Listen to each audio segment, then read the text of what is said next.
नमस्कार, news plus के analysis कार्यक्रम में आपका स्वागत है। क्या 11 सालों में पहली बार मोदी का इंद्रजाल टूट गया है?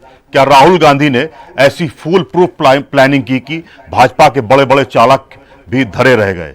ये सवाल राजनीतिक गलियारों में कल से गूंज रहा है। महिला आरक्षण बिल गिर गया, इसमें विपक्ष की रणनीति जरूर काम कर गई, लेकिन भाजपा ने जिस तरह से आधी आबादी के अपमान का मुद्दा सड़क पर ला दिया है, उससे विपक्ष के खिलाफ महिला विरोधी होने का नैरेटिव बनाने में भाजपा को मदद जरूर मिल गई है। बहरहाल कोई कुछ भी कहे, पर विपक्ष ने भाजपा के परसीमन का खेल नाकाम कर दिया है और भारत के एक साल में 84,000 करोड़ रुपए बचाने का भी बड़ा कर्म कर दिया है। बिल पास हो जाते तो देश में 273 नए सांसदों और 2000 नए विधायकों के खर्च का बजट भारतीय इकोनॉमी पर बड़ा डेंट मारते। टैक्स पेयर का अरबों रुपया बचा और जनता को राजनीतिक परजीवियों की भीड़ से राहत जरूर मिल गई है। इसी पर हम विश्लेषण करेंगे। साथ होंगे सीनियर जर्नलिस्ट और राजनीतिक विश्लेषक संजय श्रीवास्तव जी। संजय जी नमस्कार के साथ आपका स्वागत है। संजय जी, शुरुआत केवल यहीं से करेंगे। महिला आरक्षण बिल गिर गया, उसके साथ साथ जो परसीमन का बिल था, केंद्र शासित प्रदेशों में भी कुछ ये था कि चेंज करेंगे हम सीटें, वो भी सब चीजें खत्म हो गई। राहुल गांधी ने जिस तरह से इसमें होमवर्क किया, अगर उस पूरी प्लानिंग को अगर समझेंगे आप, तो उन्होंने जब बिल गिर गया तो टीएमसी के अभिषेक बनर्जी से भी बात की, स्टालिन से भी बात की। क्या आपको लगता है इस बार विपक्ष ने बहुत पुराना कोर करेक्शन करते हुए प्लान किया था, बीजेपी इसीलिए बस पस्त हो गई क्या? राजेश जी, मैं आपसे इतर एक बात कहना चाहता हूं कि बीजेपी अब तक पिछले, आप देखिए कि जितने भी बिल आए हैं, चाहे वो जम्मू कश्मीर को लेकर 370-35 से रहा हो, चाहे वो 3 तलाक का रहा हो, चाहे वो जो भी बिल आए हैं, और उसको पास कराने की पहले उनकी पूरी फुल प्रूफ प्लानिंग होती है, उसके बाद वो लोकसभा और राज्यसभा से उसको पास कराते हैं। जेपीसी में भी उस बिल को लेकर जो विचार विमर्श होता है, जेपीसी गठित होती है, उससे भी बीजेपी बचती रही है और जेपीसी में भी जाने से वो नकारती रही है कि उस पर बहस हो या चर्चा हो। निश्चित तौर पर मुझे लगता है बीजेपी की फुल प्रूफ प्लानिंग थी कि ये बिल लाना है, लेकिन पास नहीं होना है। मुझे तो लगता है कि इन्हीं का षड्यंत्र है कि पास नहीं होगा तो पूरा ठीकरा जो है वो विपक्ष के और राहुल गांधी के सिर पर मढ़ दिया जाएगा और उसको लेकर जनता के बीच में जाएंगे। बीजेपी की जो महिला विंग है वो इन सब बड़े विपक्ष के नेताओं के घर के बाहर प्रदर्शन करेगी, पुतला फूंका जाएगा, जैसा आज राहुल गांधी के घर के सामने हो रहा है। दूसरा, प्रधानमंत्री जी आज रात 8:30 बजे खुद आ रहे हैं, संबोधित करेंगे राष्ट्र को। निश्चित तौर पर वो विपक्ष पर अपना जो प्रहार है वो करेंगे और कहीं ना कहीं विपक्ष को आड़े हाथे लेकर महिला बिल गिरने के लिए उसको कटघरे में खड़ा करेंगे और अपनी तरफ से बताएंगे कि वो तो 33% आरक्षण महिलाओं को देने की पूरी तैयारी में थे, इसके लिए उन्होंने प्लानिंग की। लेकिन विपक्ष नहीं चाहता है कि महिलाओं की भागीदारी 33% संसद में हो, इसलिए बिल गिरा दिया गया। यहां सवाल ये उठता है कि 2023 में जब आप ये बिल लेकर आए थे, तो उस समय जो डिलिमिटेशन की बात हो रही थी वो सीटें बढ़ाने को लेकर नहीं थी, वो सिर्फ ये थी कि कुछ सांसद जो 40,000 लोगों के भी प्रतिनिधित्व से सांसद बनते थे, कुछ का प्रतिनिधित्व जो है वो 40 लाख तक था। तो वो डिलिमिटेशन जो है वो वोटरों की संख्या और क्षेत्र के परिसीमन को लेकर थी। ये नहीं था कि वो सीटें बढ़ाई जाएंगी लोकसभा की, वो 543 से 850 की जाएंगी। उस पर विपक्ष सहमत था और उस समय विपक्ष ने कहा था कि आज 24 से ही इसे लागू करिए। तब सरकार कहाँ थी? 23 से लेके ये 26 तक अभी तक क्यों सो रहे थे? तमाम विधानसभाओं के चुनाव होते रहे, ये जीतते भी रहे और हारते भी रहे।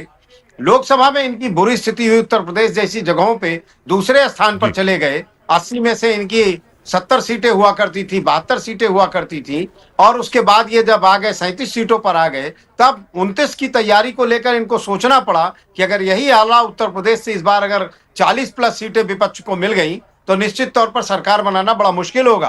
तब इनको महिला आरक्षण बिल जो 2023 में पास होना था वो याद आ गया और उसको एक तरीके से उस बंद पिटारे में से निकाल के ये आ गए। तैयारी इनकी यही थी कि विपक्ष राजी नहीं होगा, और जो डिलिमिटेशन की बात थी उसको इन्होंने नए सिरे से सीटें बढ़ाने पर आ गए। जो आपने शुरू में कहा कि अगर 850 सीटें लोकसभा की होती हैं और तमाम विधानसभाओं में भी दुगनी या कुछ सीटें बढ़ती हैं, तो उससे जो भारी बोझ, भारी खर्च आएगा देश की जनता पर, उसको उसका सामना कैसे होगा, इस पर तो बात की नहीं संसद में।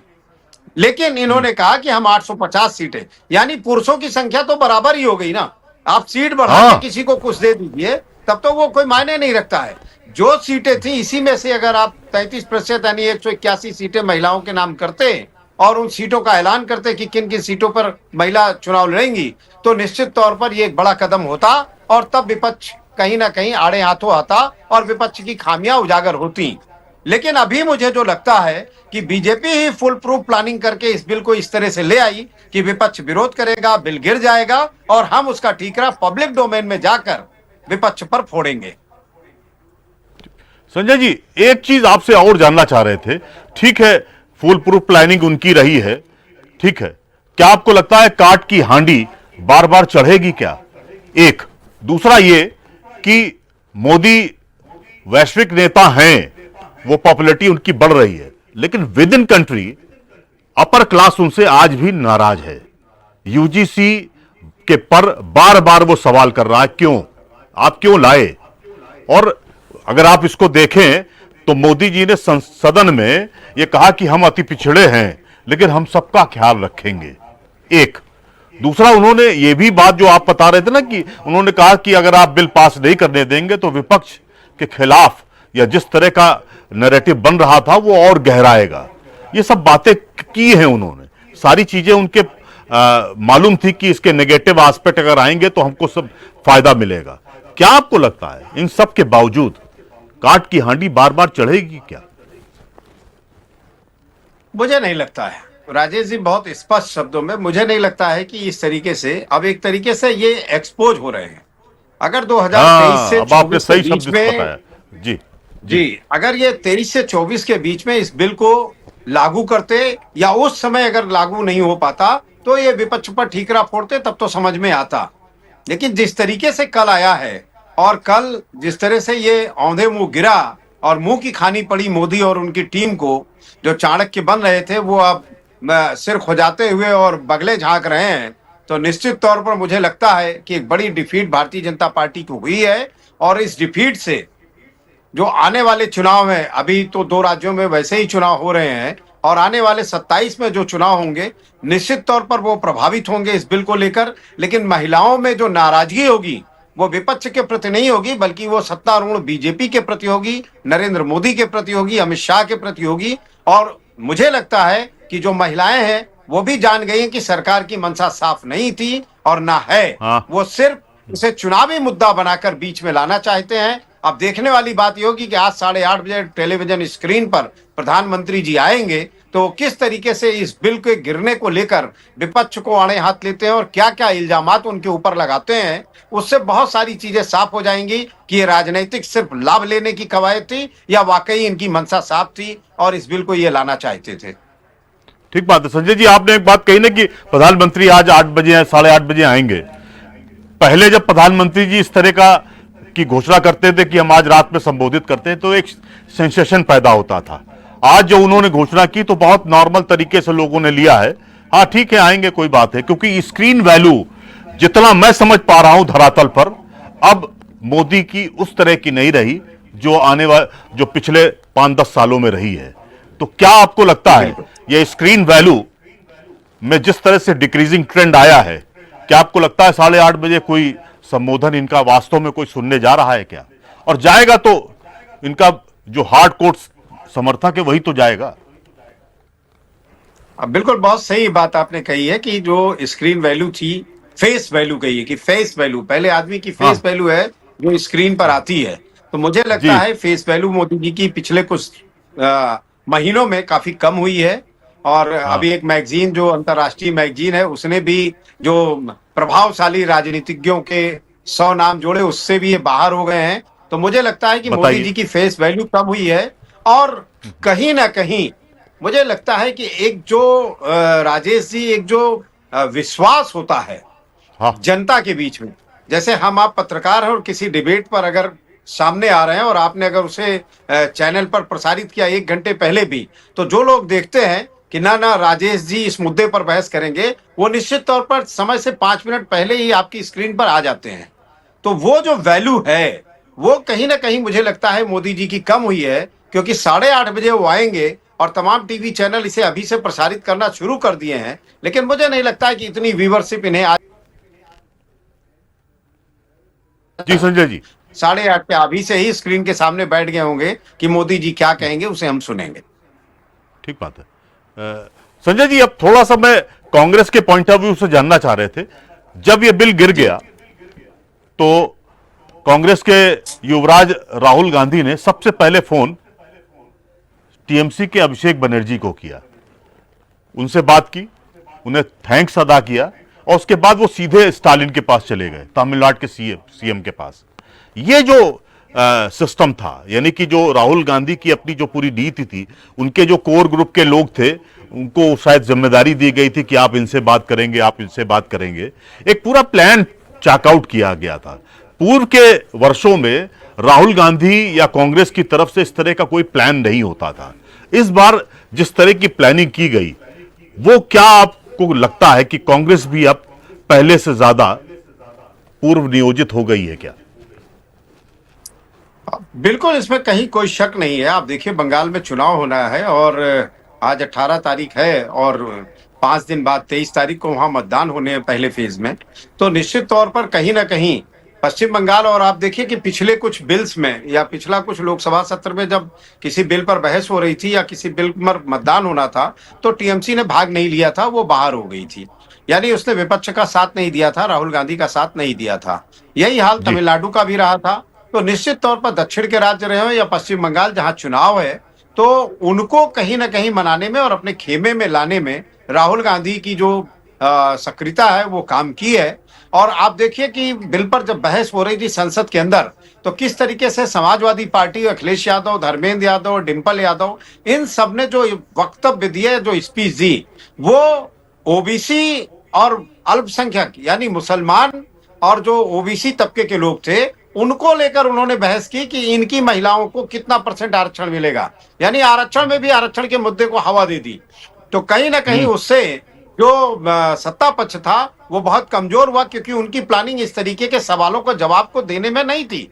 और आप देखिए कि जब इस तरह के सवाल हुए तो वो संतुष्ट नहीं कर पाए संसद में कि हाँ, हम किस तरीके से इसको फुल प्रूफ प्लानिंग कर रहे हैं। और जो डिलिमिटेशन इन्होंने उसमें जोड़ दिया, संख्या बढ़ाने की बात कर दी, उससे कहीं ना कहीं ये डिफीट खाए हैं। अगर ये 543 सीटों पर ही इस बिल को पास कराते तो मुझे लगता है कि ये बिल बहुमत से पारित हो जाता, तो इनकी मंशा भी साफ हो जाती, और ये भी लगता है कि हाँ, वाकई 33% आरक्षण महिलाओं को संसद में ये देने वाले हैं। लेकिन मुझे लगता है कि जिस तरीके से ये अफरा तफरी में और डिलिमिटेशन या फिर जो जनगणना की बात हो रही है, वो सब बगैर पूरा किए हुए कि हम 29 में इसे लागू करेंगे और बाकी चीजें हम बीच में कर लेंगे, तो पहले बिल पास कराएंगे, पहले तैयारी करेंगे, पहले जनगणना हो जाए, पहले डिलिमिटेशन हो जाए, उसके बाद आप बिल ले आते तो बात समझ में आती कि 29 में पास होना है कि 34 में पास होगा। लेकिन बगैर कुछ किए ही आप सारी योजनाओं को हवा में रखते हुए और बिल को लेके आ गए कि हम 850 सीटें करके आपको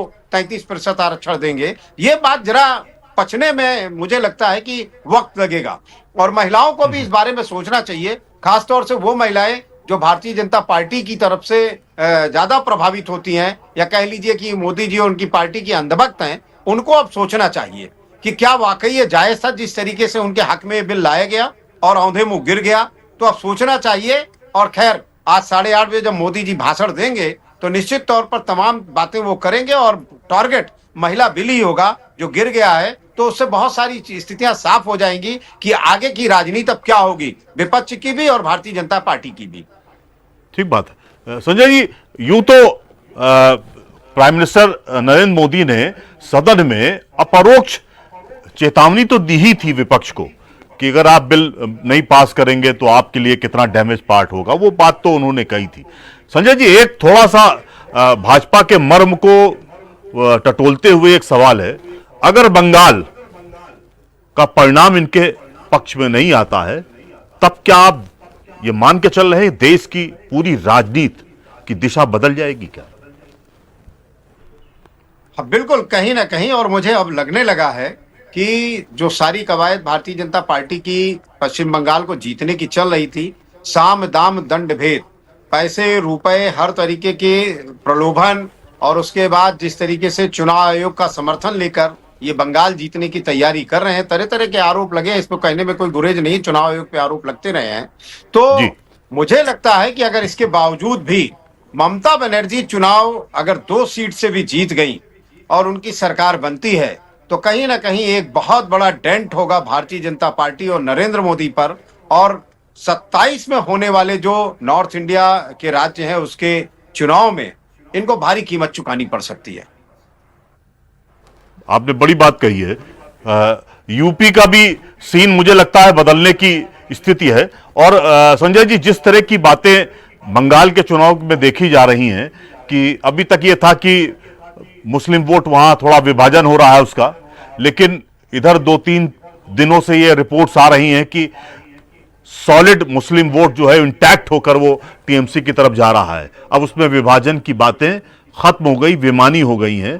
इसीलिए शायद भाजपा में घबराहट दिखाई दे रही है, लोकल लेवल पे भी दिखाई दे रही है और नेशनल लेवल पे भी दिख रही है कि अगर बंगाल में इतनी ताकत लगाने के बाद भी अगर चूक हुई तो फिर मुश्किल होगी। शायद आरएसएस ने भी चीजें थोड़ा अपने हाथ में लेने की कोशिश की है। लेकिन क्या आपको लगता है बंगाल बहुत मुश्किल रास्ता है इनके लिए? बिल्कुल राजेश जी, इसमें कहीं कोई शक नहीं है। मैं बंगाल के बहुत से क्षेत्रों में गया भी हूँ, और जी। तमाम वहाँ के हालात पे जिस तरह हम लोग एज ए जर्नलिस्ट अखबार और इलेक्ट्रॉनिक मीडिया के जरिए जानकारी जुटाते रहते हैं, और लोगों से बातचीत भी होती है जो तमाम लोग वहाँ रहते हैं, तो मुझे लगता है कि कोलकाता से लेके सिलीगुड़ी या दार्जिलिंग तक जो विधानसभाएं आती हैं, जिसमें तमाम मिदनापुर है, मुर्शिदाबाद है, दिनाजपुर है, तमाम ऐसे जिले हैं जिनकी तमाम विधानसभाएं हैं, वहां टीएमसी का किला जो है वो तोड़ पाना भारतीय जनता पार्टी के लिए बहुत मुश्किल है।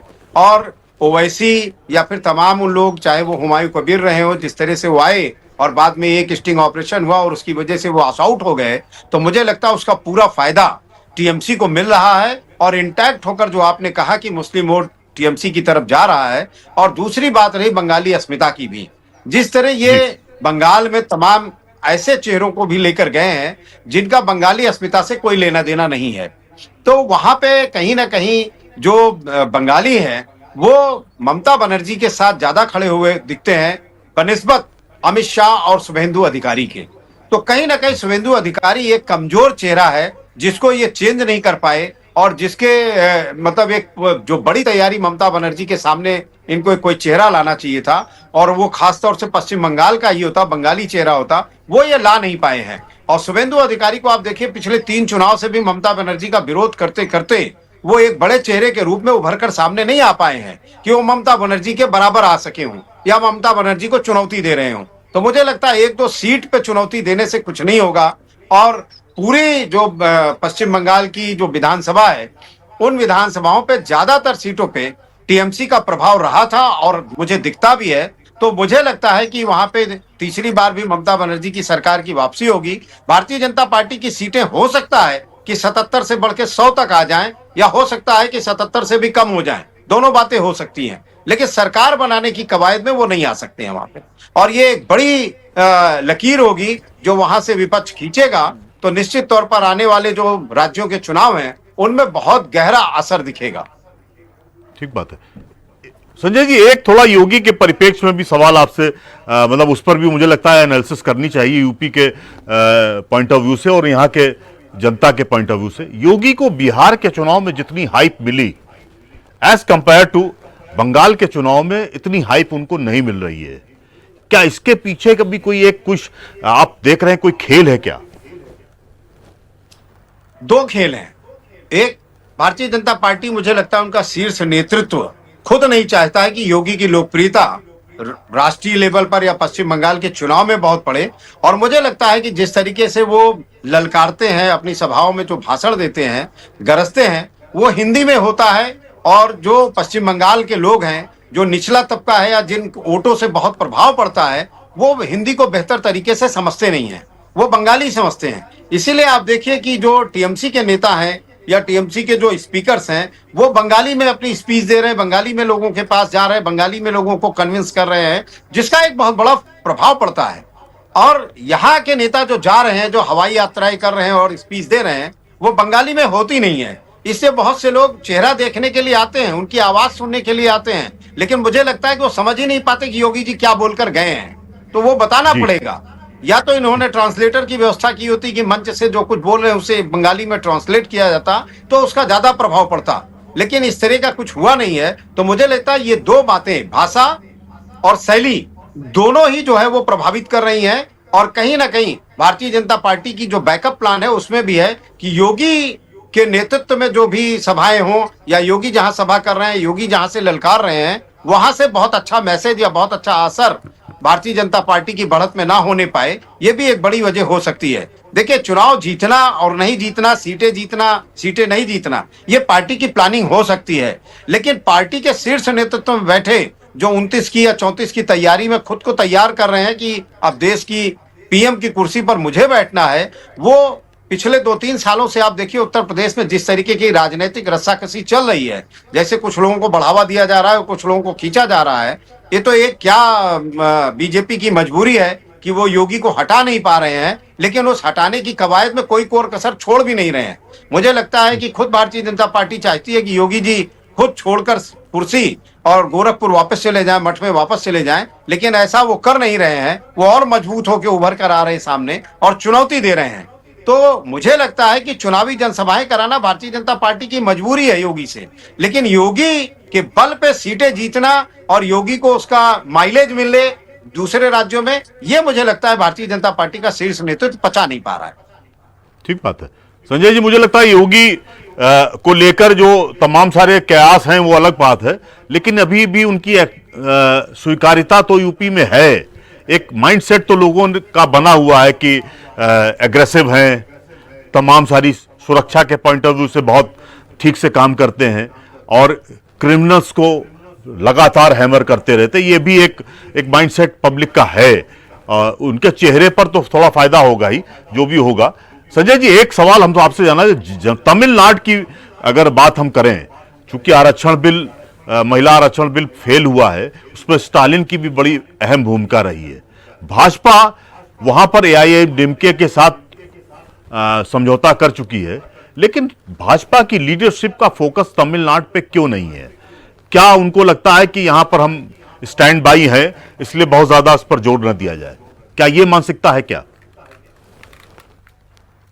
हाँ, बिल्कुल सही आप कह रहे हैं कि अभी दक्षिण के राज्यों में भारतीय जनता पार्टी उतनी मजबूत नहीं है। उनका जो संगठन है और खास तौर से जो आरएसएस है, आरएसएस का जी। जो निचला जो पायदान है, जिसे आप कहते हैं कि जो संघ की शाखाएं लगती है, शाखाओं में लोगों की जिस तरीके से आवक होती है, वो अभी मुझे लगता है कि आरएसएस भी नहीं बना पाया है दक्षिण में, जिसकी वजह से भारतीय जनता पार्टी का संगठन वहां मजबूत नहीं हो पाता है। और इसी वजह से वो वहां से अपने आप को इतनी मजबूती से या इतनी दावेदारी को इतनी मजबूती से वहां नहीं रख पाते हैं जितनी मजबूती से उत्तर के राज्यों में या अन्य जगहों पर वो कर पाते हैं। नॉर्थ ईस्ट में आप देखिए, भारतीय जनता पार्टी और संघ ने बहुत मेहनत की और उसी का नतीजा है कि कई राज्यों में सरकार बनाने में वो कामयाब हो गए हैं और कई जगह मुकाबले में बिल्कुल नेक टू नेक फाइट कर रहे हैं। लेकिन ऐसा दक्षिण में अभी ये प्रयोग नहीं हो पाया है। तो मुझे लगता है दक्षिण में जो संघ है कुछ राज्यों में बहुत कमजोर है, उसे अपनी शाखाएं बढ़ानी चाहिए, उसे लोगों को जोड़ना चाहिए, जिससे उसका फायदा भारतीय जनता पार्टी को मिल सके। और इसमें मुझे लगता है अभी वक्त लगेगा। ठीक बात है संजय जी। एक सवाल आपसे, थोड़ा सा पॉलिटिकल एनालिसिस भी हम लोग कर रहे हैं। 4 मई के बाद यूपी की, पंजाब की, गुजरात की किस तरह की पॉलिटिक्स आप देख रहे हैं? मैं इसमें हिमाचल प्रदेश भी जोड़ रहा हूं। और निश्चित तौर पे आपने जिन राज्यों का उल्लेख किया और जहां 27 में चुनाव होने हैं, मुझे लगता है कि बदलाव अभी से वहां बदलाव की बयार बहनी शुरू हो गई है। बदलाव चाहती है जनता। उत्तर प्रदेश की बात करें, गुजरात की बात करें, हिमाचल की बात करें और पंजाब की, मुझे लगता है कि बदलाव होने वाला है। हाँ, एक एंगल पंजाब में मुझे यह दिखता है कि कहीं ना कहीं वहां जो बदलाव होगा वो आम आदमी पार्टी की जगह कांग्रेस की तरफ स्विंग होता हुआ दिख रहा है कि कांग्रेस वहां पे मजबूती से आ सकती है। बाकी जगहों पे जो क्षेत्रीय पार्टियां हैं, कहीं ना कहीं वो मुकाबले में ज्यादा दिखती हैं। हिमाचल में कांग्रेस फिर से मुकाबले में दिखती है, और जो गुजरात है, उत्तर प्रदेश है, वहां पे भी मुझे लगता है कि बदलाव होने के पूरे चांसेस हैं। और अभी अगर बात करें तो मुझे लगता है कि आपने जो एक शब्द इस्तेमाल किया था बहुत शुरू में, यूजीसी को लेकर, उस जी। यूजीसी को लेकर कहीं ना कहीं सवर्ण समाज बहुत आहत है और नाराज है, जिसका दुष्परिणाम इनको 27 के चुनाव में देखने को मिलेगा। और 27 में मैं ये भी बता दूं कि उत्तर प्रदेश में निचले स्तर पर यानी गांव के स्तर पर जिस तरीके से वोटिंग होती है, वहां भी जो सवर्ण समाज है वो यूजीसी के बिल को लेकर शहर वालों से ज्यादा आहत है और शहर वालों से ओ ज्यादा एग्रेसिव होकर बात कर रहा है। तो इसका जो परिणाम है मुझे लगता है वो ठीक बात है संजय जी, बहुत अच्छी बातें आपके साथ हुई है। महिला आरक्षण के सहारे भाजपा की 3 बिलों को पास कराने की रणनीति फ्लॉप हो गई है या चूक हुई है। इस पर भाजपा को जरूर मंथन करना चाहिए, क्योंकि पहली बार विपक्ष सत्ता से ज्यादा शातिर निकला है। चलते चलते कैफी आजमी साहब ने सच ही कहा है कि क्यों त्याग करें नारी केवल, क्यों नर दिखलाए झूठा बल, नारी जो जिद पर आ जाए अवला से चंडी बन जाए। धन्यवाद।